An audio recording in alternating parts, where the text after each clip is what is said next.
اللہ کے نبی صلی اللہ علیہ وآلہ وسلم نے ایک بہت ہی پیاری دعا بیان فرمائی ہے، صحیح بخاری کی حدیث ہے۔ اکثر آپ کو معلوم ہے کہ ہر بندہ رسوائی سے بچنے کی کوشش کرتا ہے، اور بدبختی سے بچنے کی اس کی چاہت ہوتی ہے کہ میں کہیں بدبختی کا شکار نہ ہو جائیں، رسوائی کا سامنا نہ مجھے کرنا پڑے، یا یہ ہے کہ وہ کسی پریشانی کا اس کو سامنا نہ کرنا پڑے۔ تو اللہ کے نبی صلی اللہ علیہ وسلم نے ان تمام چیزوں سے بچنے کے لیے ایک بہت ہی خوبصورت دعا جو ہے سکھلائی ہے، اور ہمیں چاہیے کہ اس دعا کو مانگیں۔ وہ دعا کیا ہے؟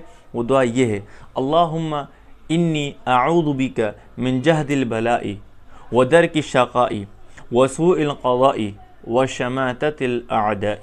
دوبارہ سن لیجئے گا: اللہم انی اعوذ بک من جہد البلاء ودرک الشقاء وسوء القضاء وشماتت الاعداء۔ ترجمہ کیا ہے اس کا؟ اے اللہ، بے شک میں تیری ہی پناہ مانگتا ہوں بلا کی مشقت سے، بدبختی کے پالنے سے، اور بری تقدیر اور برے انجام سے، اور دشمنوں کے خوش ہونے سے، کہ دشمن جو ہے مجھے دیکھ کر خوش ہوں، میں اس سے آپ کی پناہ مانگتا ہوں۔ تو یہ بہت ہی خوبصورت دعا ہے، ہمیں چاہیے کہ ہم اس دعا کا اہتمام کریں تاکہ ہر قسم کی رسوائی، بدبختی اور پریشانی سے محفوظ رہے۔ جزاکم اللہ خیرہ۔